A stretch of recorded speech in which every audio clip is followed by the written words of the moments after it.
nombre del Padre, del Hijo y del Espíritu Santo. Amén. Amados hermanos en nuestro Señor Jesucristo, nos encontramos en el segundo domingo después de Pentecostés.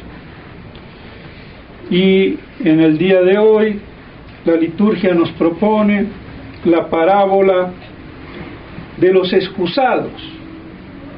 Y entiéndase bien, y sin ironía, pues no se trata de una palabra también utilizada así para designar el inodoro, el excusado como es en algunas regiones, sino de los excusados, aquellos que se excusan ante la invitación del pater familias, de aquel señor o hombre rico o noble o como quieran, que quería disponer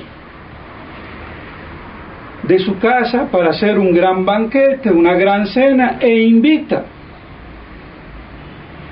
a sus comensales, y aquí que obtiene respuestas muy válidas para excusarse. He comprado una casa, he comprado unos bueyes, o qué mejor, me acabo de casar. Entonces, sobre todo esta parece una respuesta muy justa, y sería desmedido lo que las Escrituras nos dicen, que el padre de familia se irrita con iracundia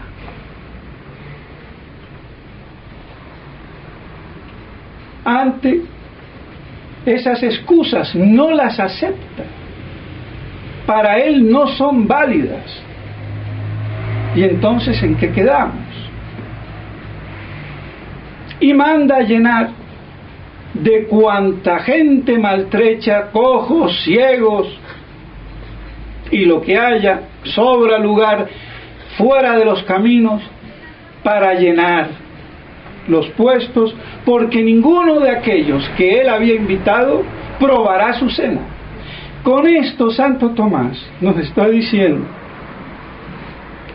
que aquí está la reprobación del pueblo elegido de Isida y la vocación de los gentiles. Está encerrado este misterio. ¿Cómo se reprueba a los convidados de primera hora, el pueblo elegido, que fue entresacado de la multitud de los paganos por esa tenacidad semita para que perpetúe en su descendencia la venida del Verbo encarnado, y que hacen lo contrario? Falsifican las Escrituras, falsifican la ley de Moisés, de la fe de Abraham, y ahí es cuando toma lugar el judaísmo, que es la falsificación, no lo olvidemos, del mosaísmo, de Moisés, de los profetas, de todo el Antiguo Testamento. Por eso nosotros tenemos el Antiguo Testamento, que es católico,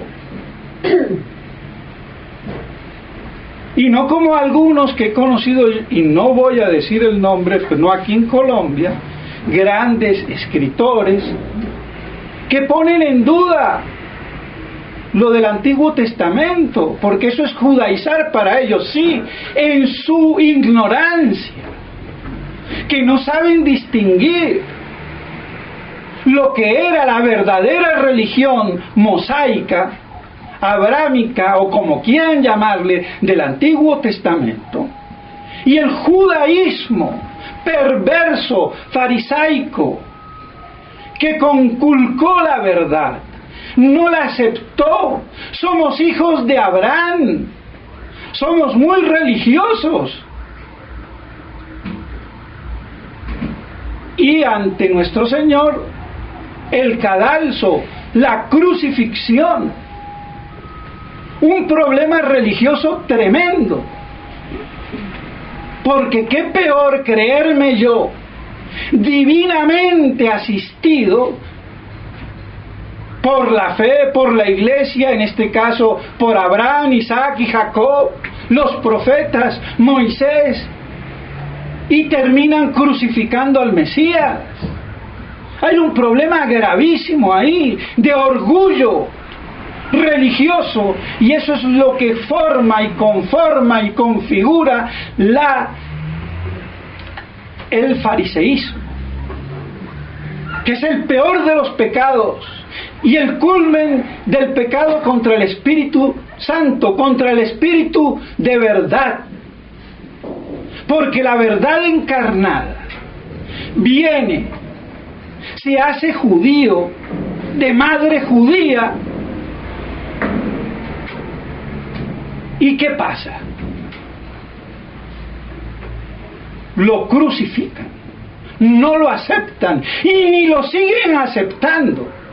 Por eso este ecumenismo con todos los rabinos es falso.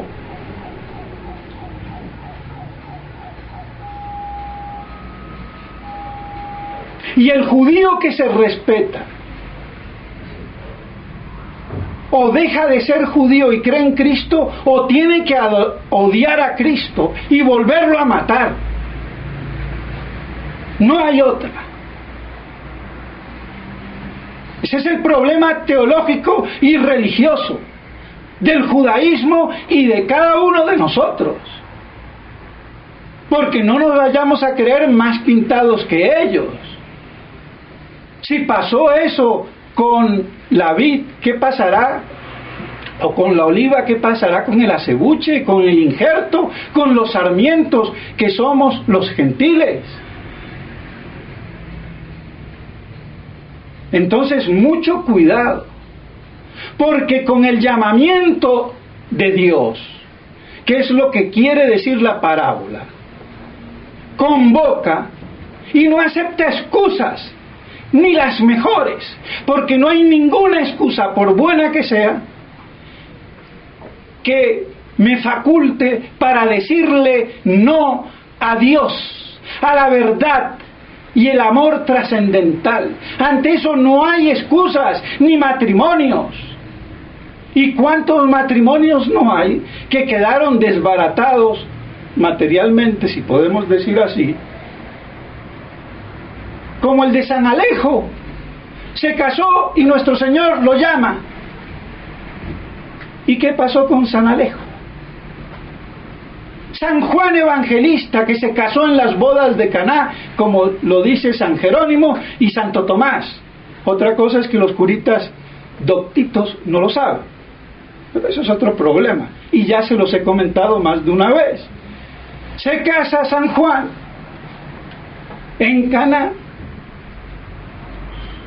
y venga para acá, mijito, mi discípulo amado.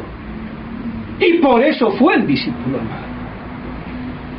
Entonces, a la hora que nos llame nuestro Señor, hay que responder, y en plenitud, con integridad, y no a medias, que es lo que nos pasa a nosotros. Respondemos a medias.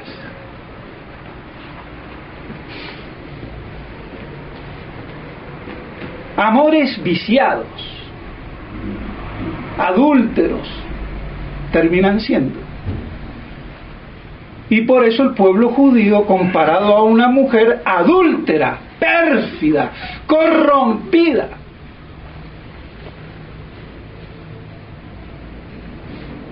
por su crimen, por su fornicación religiosa, espiritual,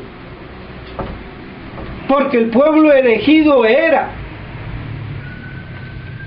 como una esposa engalanada, espiritualmente hablando, que fue infiel al amor de Dios.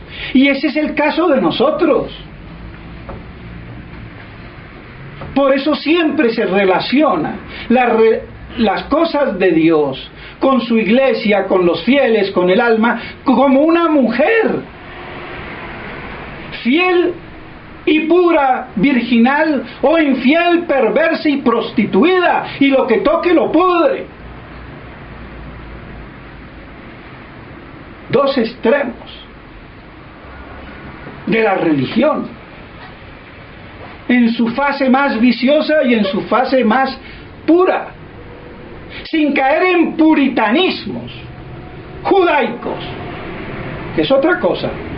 Pureza sí, puritanismo no. Virginidad sí, vírgenes bobas y tontas e idiotas no. Cuidado.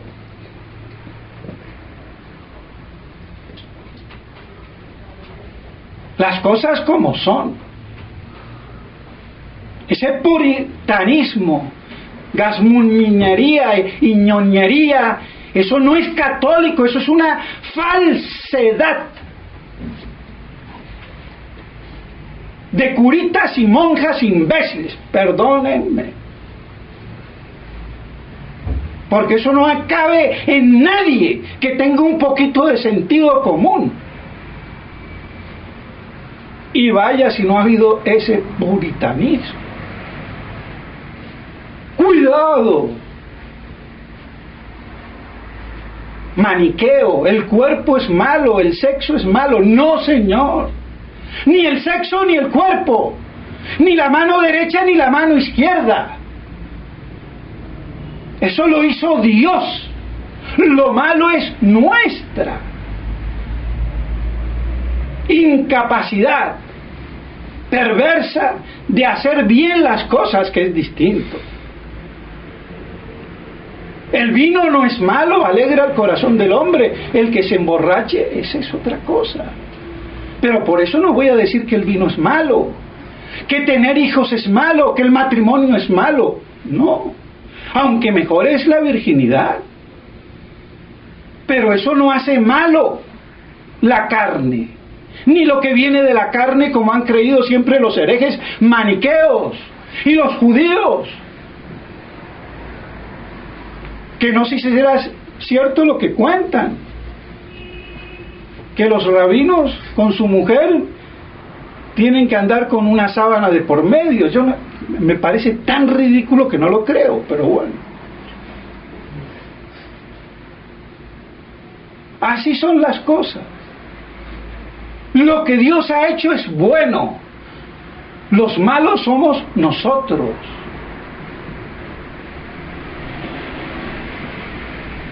Que no respetamos el código que Dios pone en las cosas, que es muy distinto. Pues bien, mis estimados hermanos, así entonces, nuestro Señor, con esta parábola, nos está mostrando cómo el pueblo judío es rechazado por su perfidia, por no aceptar el llamado. Y serán llamados los gentiles. Y al fin y al cabo también los gentiles vemos cómo andamos. Peor. Peor. Porque con sacramentos, con la iglesia divinamente instituida, y vean, no es mejor el sarmiento, el injerto.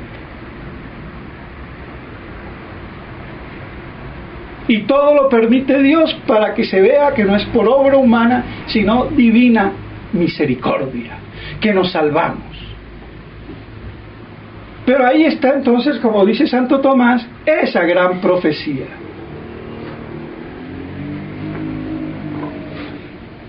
Y esa gran esperanza de la conversión y del triunfo de la iglesia reagrupada de los judíos y los gentiles, todos convertidos. Pero ese es el cuento ya que viene después de la parusía y con la cerecita que le pone la corona al pastel del milenarismo. pero eso ya será objeto de otro día. Pero lo hago notar para que se vea cómo las cosas tienen que realizarse según los designios de Dios y no nuestros caprichitos de soldaditos, de Boy Scouts, siempre listos para nada, que es otra cosa. Entonces, con esta parábola, que en su paralelo en San Mateo termina, y no voy a hablar de eso porque el evangelio que tomó hoy la iglesia no habla, pero lo digo porque cuando aparezca de nuevo con San Mateo, cómo termina el lugar paralelo del evangelio de hoy, muchos los llamados y pocos los escogidos, para que lo tengan en cuenta. ¿En qué contexto se está diciendo las cosas? Que a veces se nos escapan. Y que no voy a hablar de eso porque no está en el evangelio, pero es en el lugar paralelo de San Mateo, así como termina el evangelio de hoy. Digamos, de hoy no, el tema del evangelio de hoy. Con muchos los llamados y pocos los escogidos. Como nuestro Señor, lo recordemos después para cuando nos toque ese evangelio, tenerlo presente para que veamos cómo, si Santo Tomás dice que es la vocación de los judíos y su reprobación y el llamamiento de los gentiles, pues lo tengamos también presente y así se nos ayude a entender esas palabras que a veces son difíciles, tan difíciles que el padre Castellani dice que esas palabras fueron puestas ahí por error del copista, se pasó ahí 2 renglones. Yo no lo creo, por la misma inspiración de la Vulgata.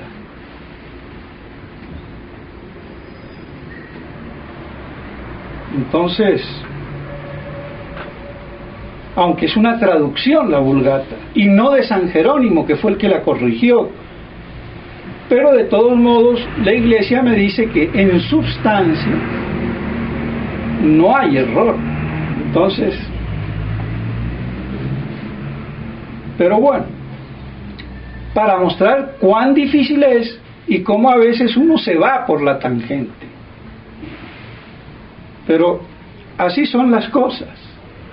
Y bien, mis estimados hermanos, que nos quede claro, ante el llamamiento divino no hay tu tía, tu abuela, tu madre, tu esposa y lo que sea. Ante Dios, sí o no, cielo e infierno. Y para eso somos libres, para que con la libertad decidamos corresponder al amor de Dios o escupirlo.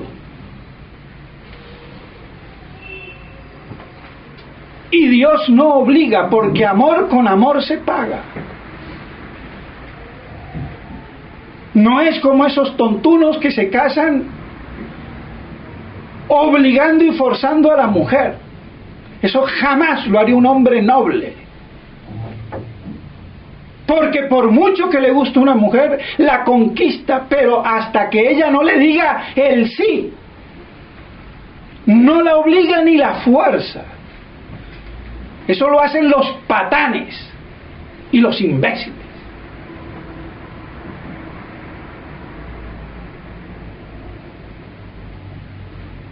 Por eso Dios no ofusca al alma, la deja en esa libertad tremenda y responsable. Y por eso la parábola de hoy nos muestra esa trascendentalidad si así se puede decir, del hombre, de cada uno de nosotros ante Él, y a ver cómo le correspondemos, y le respondemos.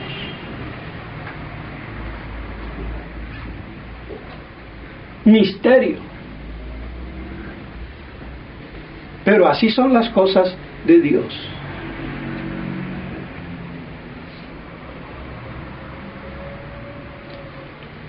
Y sin querer alargarme, porque podría terminar aquí y ya cumpliría mi objetivo, me estoy comprimiendo para no cansar a los fieles, aunque se me quedan a veces muchas cosas en el tintero, porque lo que yo digo no es de hoy, sino de 20 y de 30 años. Como decía el padre Castellani, un sermón se hace en 5 minutos y en 20 años. Pero el sermón no se hace la noche anterior. Es todo el bagaje que hay acumulado durante años que se cristaliza en el sermón del día. Pero el que prepara el sermón como el que estudia a última hora el examen, ese es un burro, un bruto. El profesor que aprende la lección en la noche anterior, ese no es profesor, ese es un repetidor como un loro. Así son las cosas. Dolorosas, pero así son. Por eso la vida del sacerdote es estudio y oración. Y de eso, a ver qué le transmite a los fieles. Por eso no es lo mismo un sacerdote con 60 años y 30 de teología que el que sale con 25 años, con mucha teología y lo que sea. A menos que sea un super genio, bueno, eso ya, pero de esos hay muy pocos. Y la falta de respeto sacerdotal. Yo cuando salí del seminario, con 33 años, la edad perfecta de Cristo, respetaba al sacerdote mayor, fuera lo que fuera. Pero hoy en día cualquier carajito, y perdónenme que les diga, sale del seminario y ya se cree que es semidios, el imbécil. Y de eso se está llena la fraternidad sacerdotal. San Pío X, con Monseñor Lefebvre, y ahora con la neofraternidad. Son males que existen, porque no es culpa de nadie, sino de cada uno. ¿Qué vamos a hacer? Pero como yo ya tengo canas y la experiencia sirve de algo, me doy el lujo de decirlo. Eso no lo podía decir yo hace 10 o 20 años, pero hoy sí.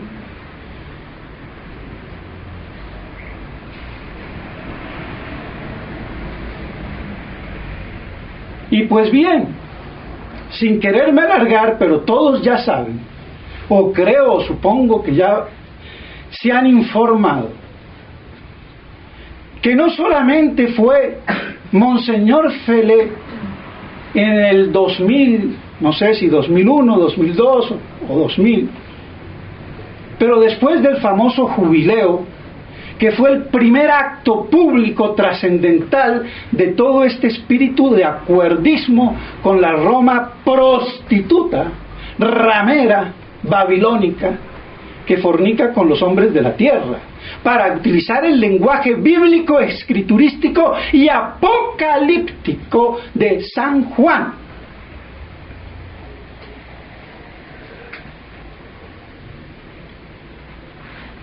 ¿Qué dijo? Y nadie lo contradijo, que si me llama su santidad, yo voy corriendo a Roma.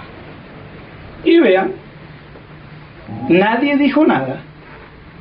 Creo y es malo decirlo, que yo fui el primero en decirlo, y lo dije tardíamente, porque siempre esperé que alguno más que yo lo dijera.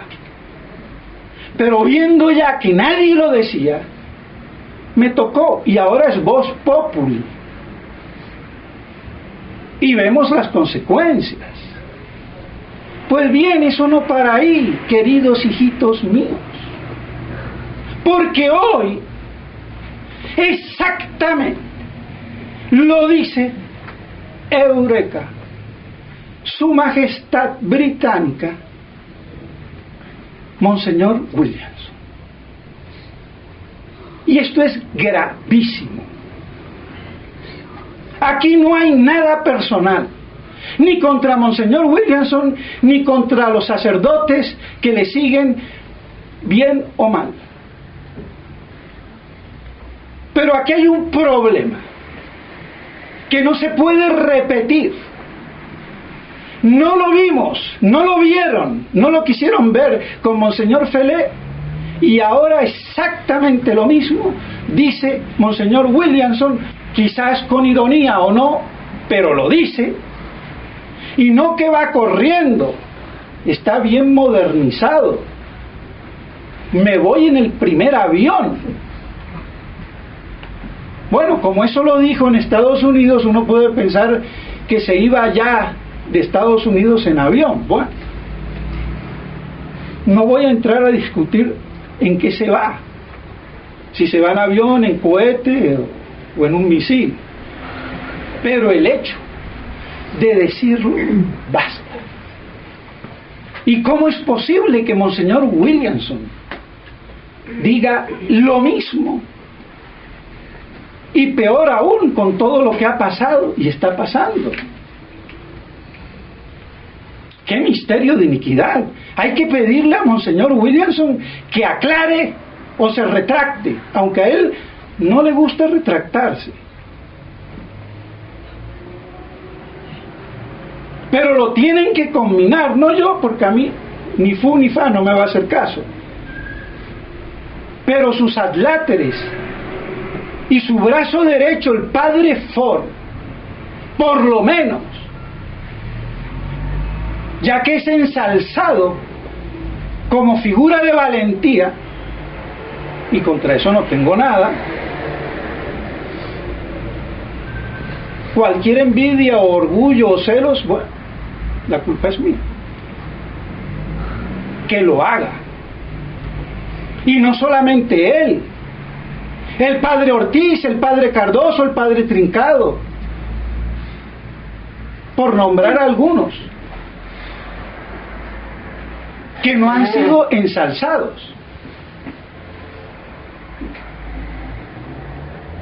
Porque cuando uno ensalza, uno debe de ensalzar un poquito a todos, sin nombrarlos, porque esto es no como un cuento de gatos, sino de lobos. Y los esquimales, en la tropa de lobos, guay con que le den un cariñito o un mimo más a un lobo que al resto, porque se lo comen los otros lobos. O sea, igualito. Hay que ser justo. Y lo mismo pasa en la mafia. Cuando yo no pago a cada uno conformándolo y dejo a uno por ahí en el rincón, y ese es el que tira después la chispa para que caiga la guillotina. O sea que cuando uno no engrasa a todo el mundo, o alaba a todo el mundo, o le da a todo el mundo, hay problemas. Porque en el fondo es una cuestión de justicia, aunque lo que sea, sea bueno o malo. La ley pareja, y entre ladrones, más que nadie, y mafiosos. Por si no lo sabemos. Pues bien, tienen que plantearse el problema como el señor Williamson, y planteárselo de una buena vez. ¿Cómo es eso? Que da un ejemplo. Claro que esto fue publicado el 1 de junio, pero como dice el padre Seriani, no es en ese momento que lo dijo, porque en junio está estaba en Francia. Esto se ve que fue anterior, pero en junio, el 1 de junio, salió a la luz pública. Y 15 o 20 días después sale ya a la luz ultra pública. Y es esa famosa conferencia que dio o charla en Estados Unidos, no se sabe cuándo, pero poco importa el tiempo. Pero lo dijo y está su voz en inglés, y aunque no fuera en inglés, la voz se reconoce igual, donde dice, imaginemos, se ve que le estarían preguntando que qué iba a hacer, que no va a hacer, que por qué no funda un priorato, un seminario, o una casa de retiros, o una nueva fraternidad bis, cosas con todas que no estoy de acuerdo, por la sencilla razón que si se cayó la fraternidad fundada por Monseñor Lefebvre, se va a caer cualquier cosa fundada por otro. Ya se acabaron las fundaciones, las instituciones como tales. La única que queda es la iglesia, y así, desnuda.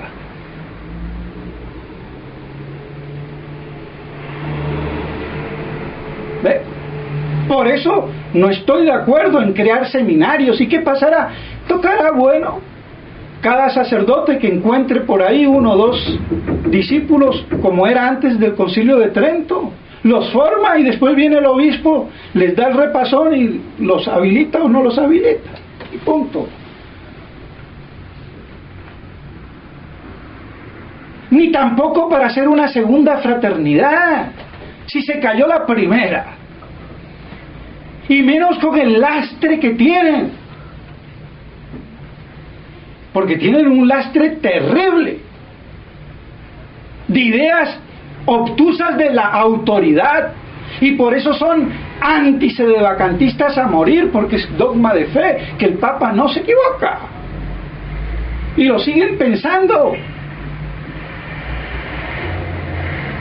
Y para colmo antiapocalípticos, porque la restauración, la reconquista, la tenemos que dar nosotros, y por eso hemos elegido la mejor parte, no nos hemos casado, hemos renunciado al mundo, porque somos soldaditos, scout religiosos. Vamos a conquistar al mundo, y si nos quitan el mundo, que se va a podrir, entonces yo ¿para qué me hice sacerdote? ¡Qué depresión! Por no ser apocalípticos y machitos. Y el soldado se hace antes o en la batalla, pero se hace. Y si no se hace, se deshace.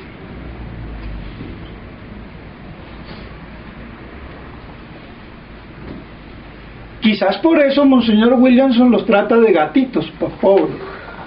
Aunque él no es muy león que digamos. Monseñor Lefebvre tiene un león rapante. Él, un leopardo o guepardo, símbolo del inglés, y con una, como no da tanto miedo, tiene que tener hasta una espada para asustar. Un verdadero león rapante no. O sea que simbólicamente hablando, y con esto no quiero decir nada, no llega león, y menos si el gato se mira al espejo y se cree un león, como chistosamente pasa por ahí. Porque si yo me creo que andando con enaguas, ambigüedades, yo soy el gran paladín y el que certifico a los sacerdotes, y me creo que soy el mártir del siglo XXI, estoy peor que el enanito del circo o del portero, que se empavona y se cree el dueño del circo. Cuidado. Pues bien, ante eso que Monseñor dice,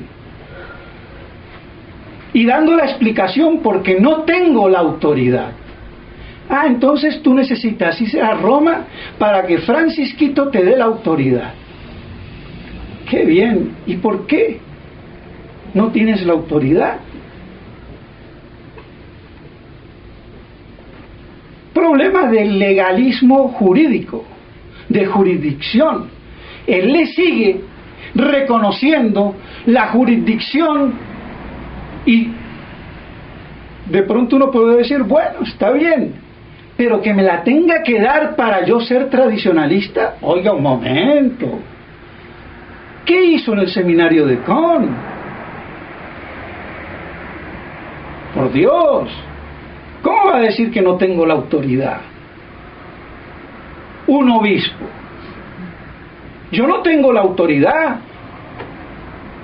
pero sí tengo una autoridad connatural al sacerdocio y no la voy a perder jamás. Y si no fuera así, no podría consagrar, transustanciar el pan y el vino. Entonces hay una autoridad. Ah, pero como lo jurídico es lo que me faculta para yo hacer y no hacer seminarios, ordenaciones o lo que fuera, ¿qué pasa? Tiene un problema de autoridad no digerido, Monseñor Williamson. ¿Cómo puede ser él jefe de una resistencia sin autoridad? Y le dice, van a tener problemas de autoridad en la resistencia. Es gravísimo. Yo espero que los sacerdotes que sigan a Monseñor y los fieles Williamson de buena fe, esto les sirva para que miren las cosas y se definan las cosas. Porque aquí no es cuestiones personales.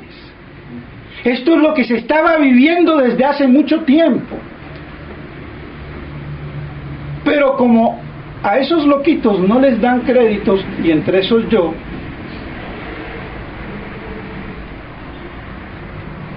pero a todo esto apunta a lo mismo. Y ya lo dijo el padre Turco muy lúcidamente.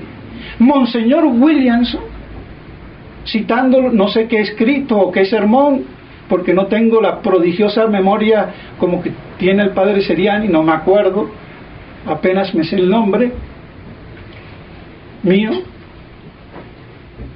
pero lo dijo, y el padre Turco dice esas palabras enigmáticas de Monseñor Williamson cuando dice que los jefes de la resistencia o de lo que fuera, de esa parte que no estuviera de acuerdo con Felé, sus jefes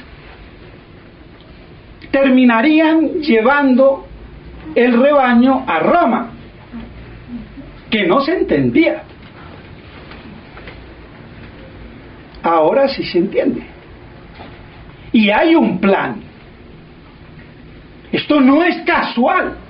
Y si por fortuito que fuera, que Monseñor diga, no, hombre, no, y diga, esto es lo que yo pienso. Pero si no lo hace, y sigue, allá cada cual.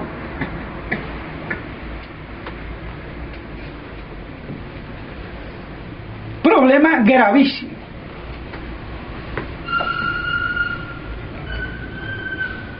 Y que el obispo no lo tengamos en la cabeza. Yo para reaccionar, para defender la fe, no necesito un obispo. ¿Por qué no lo necesito? Porque si los obispos que hay son traidores, ¿de dónde los voy a sacar? Y por eso no voy yo a defender la iglesia y la fe. Claro que sí. ¿Con qué autoridad? Con la que tengo. La mucha o poca que tenga. Y dando testimonio. Y si tengo un obispo, pues mejor. Pero ese cuento, en esta crisis, que sin obispo no hago nada, es paralizante. Porque no hay un solo obispo que ha dado la talla. ¿Quién da la talla hoy? Ni sedevacantistas, ni antisedevacantistas. Ninguno da la talla. ni intelectual, ni teológica, ni virilmente. Entonces, ¿qué?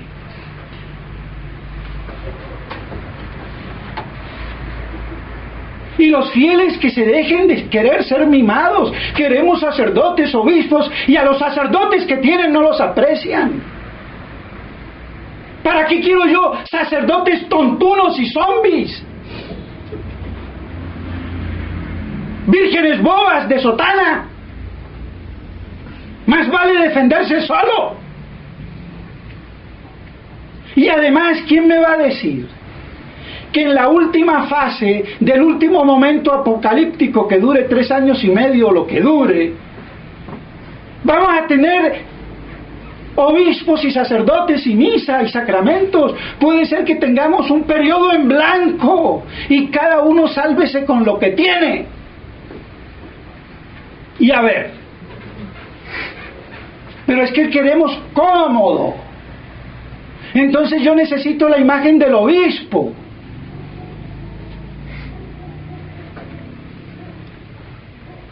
Como los carlistas en España. Siendo yo intelectualmente más carlista, aunque no por la parte dinástica, pero sí por la tradición que ellos enarbolan.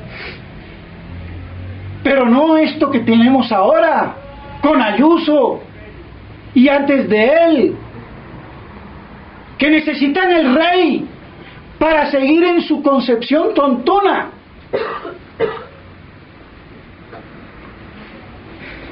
Y muy católicos si no vieron la crisis. El carlismo, si no estuviera dirigido por imbéciles, que ya muchos han muerto, hubieran tenido que haberle abierto los brazos a Monseñor Lefebvre en España.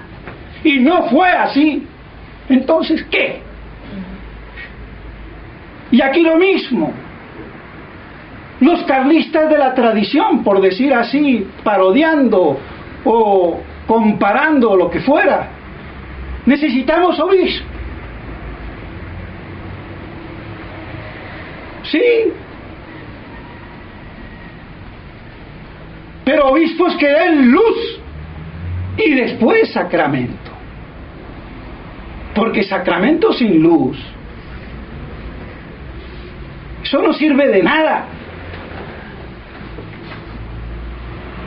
Por eso la predicación, por eso la inteligencia, la doctrina, infusa o como fuera, pero doctrina. Entonces se necesita obispos doctos y virtuosos, y punto.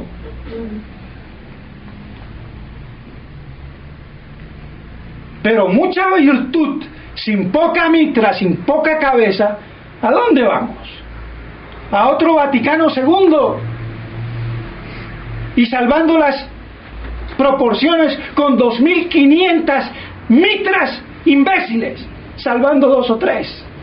Porque si hubieran tenido lo aguerrido del episcopado y de la confirmación, se hubieran levantado en pleno.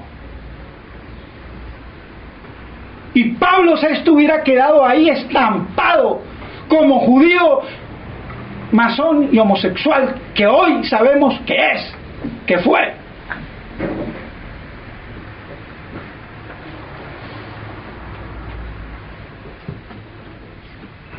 De todos modos, con esto ¿qué quiero decir? Que no hay que apreciar los sacramentos. Claro que hay que apreciarlos, y por eso hay que aprovecharse al máximo. Pero puede haber un periodo de inanición completa. ¿Y qué hace el alba? Pues ahí queda la noche oscura de la iglesia perseguida, de los fieles, y unidos ahí en el curita loco que quede por ahí diciendo la misa quién sabe en qué cueva. Porque el día que no haya absolutamente ninguna misa, se acabó esta historia, y no tenemos que llegar a eso.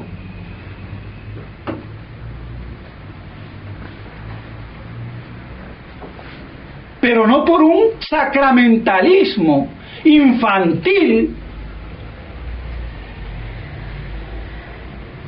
querramos lo imposible. Entonces, obispos inteligentes y virtuosos. Y no que me vengan a dar los sacramentos y me digan tonterías.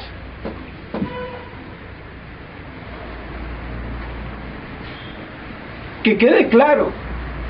Y para no faltar con la epístola de hoy del amor al prójimo, lo digo por amor a Monseñor Williamson y a los 40 o 60 sacerdotes que están alrededor de él. Abran los ojos y háganselos abrir a Monseñor Williamson. Y si no los abre, zafarse, desconectarse, alejarse prudencialmente, lo mínimo. Yo no me pongo a decir que se pongan ellos a hablar en contra, porque es muy difícil. Ya me lo había dicho Monseñor Lefebvre. Es muy difícil cuando uno deposita la confianza en alguien, después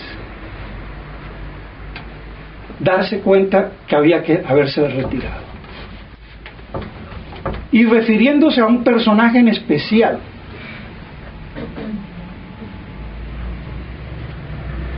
que no voy a decir el nombre, porque es conocidísimo. Y yo le dije, Monseñor, pero usted no se daba cuenta de que este padre era así. Para mí es normal. No me extraño de nada, como no me extraño que esto lo diga Monseñor Williamson. Pero sí se van a extrañar los otros, los que creen. Y él ahí me dijo, entonces, es que cuando uno deposita la confianza en alguien es muy difícil después.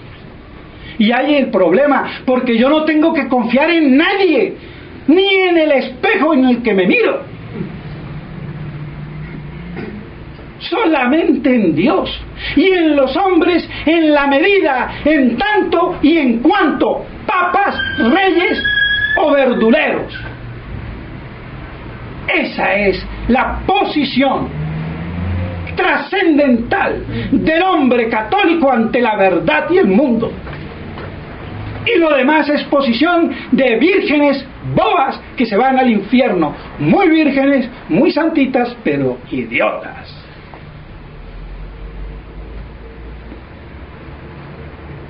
Y por eso mucha gente cree que la religión es de mujeres rezanderas. No, es de hombres y de mujeres viriles como hombres cuando faltan pantalones. Porque cuando no hay reyes como Enrique IV, tuvo que salir su hermanita, la gran y santa Isabel, a hacer lo que el otro imbécil no pudo hacer, y era una mujer, y una de las más grandes después de la Virgen María. Y no quiero decir una herejía porque alguien me va a decir Santana, pero por lo menos pública, en cuestión de orden público. Y hay que tener cuidado cuando se habla de mujer de pública, porque claro, mujer pública es la diferencia. En cambio, hombre público es un magistrado, mujer pública ya no. Pero somos todos iguales. Y lo digo con ironía para que nos demos cuenta. Pero aquí hablo yo de pública como reina, con gobierno. No ha habido más grande. Yo lo creo así. Fue la que configuró, cuajó la España católica, reconquistada y después transmitida a estas tierras de indios salvajes, satánicos, que eso eran los incas y los aztecas. Y esa es la cultura que ahora los chamanes vienen hasta bendecir el palacio. ¿Hasta dónde hemos llegado?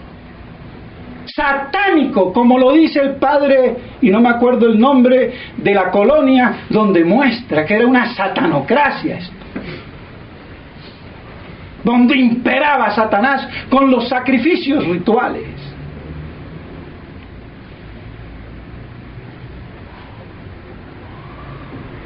Y el clero de esa satanocracia homosexual, como lo dice Bernal del Castillo, y lo pensaba Hernán Cortés. Y eso está escrito, no lo digo yo. Y se asombró cuando vio que Montezuma no era homosexual. Pero bueno, eso ya es historia.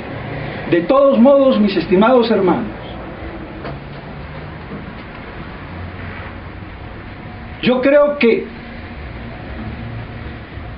ante la llamada resistencia que Monseñor Williamson de algún modo ha querido encabezar desconociendo, pero no vamos a decir aquí, bueno, y si fue tardío o no, más vale tarde que nunca, pero que sea bueno y bien,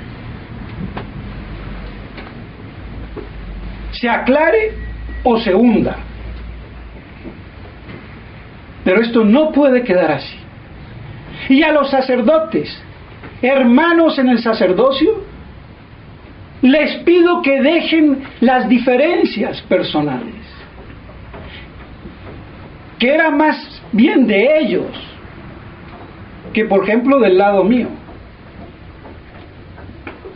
Porque yo siempre estuve dispuesto a hablar con el que sea.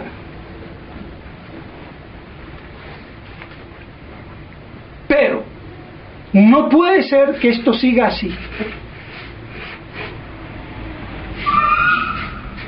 Y si sigue así, allá ellos.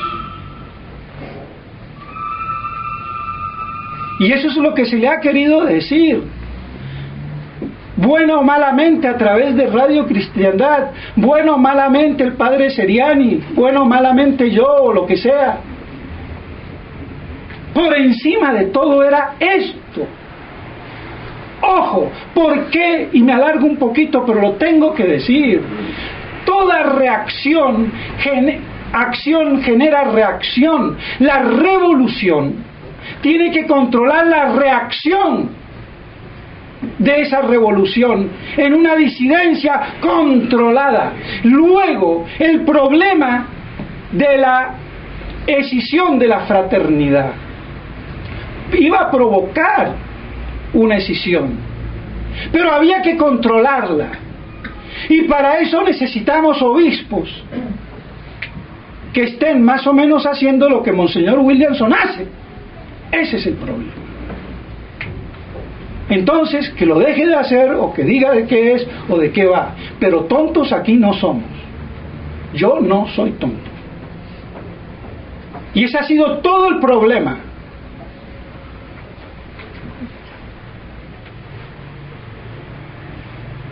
Y que no puede haber verdadera resistencia antiapocalíptica ni antisedevacantista, por lo menos. Y del sedevacantismo teológico, no del estúpido.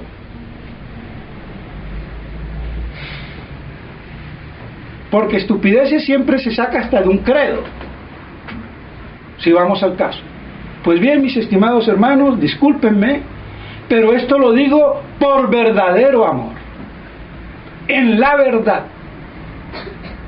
trascendental, divina, de Dios. Que la Santísima Virgen María pueda mover esos corazones y que podamos reunirnos, no en una nueva fraternidad, sino cada uno ahí como células, 1 o 2 sacerdotes con sus 4, 5, 50 o 100 fieles o lo que sea, unidos como un rosario en el filamento de la verdad que une las pepitas del rosario, sin que haya una autoridad jerárquica jurídica, que hace rato que eso ya no lo hay en la Iglesia, porque no es jurisdicción la que tienen los papas después de Vaticano II. Jurisdicción con ese cisma, con la tradición, ¿de dónde? Y esa es la autoridad que necesita Monseñor Williamson para actuar. Por Dios.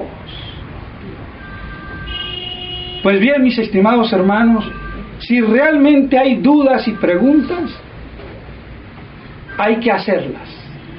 Háganmelas, hoy, mañana o cuando sea, por internet, por donde sea. Si lo que digo no queda claro, y en qué espíritu, sin ningún espíritu dialéctico, personal, y que podamos mantenernos así los pocos granos que quedan firmes hasta la parucía, que yo creo que no será muy lejos, aunque 10, 20 años para Dios no es nada. Pero yo mismo digo, si esto dura 5 años más, o bien apúrate o bien me llevas, porque yo ya estoy cansado de tenerme que pelear con todo el mundo. Y por Él, aunque con mis defectos, pero por Él, por decir la verdad.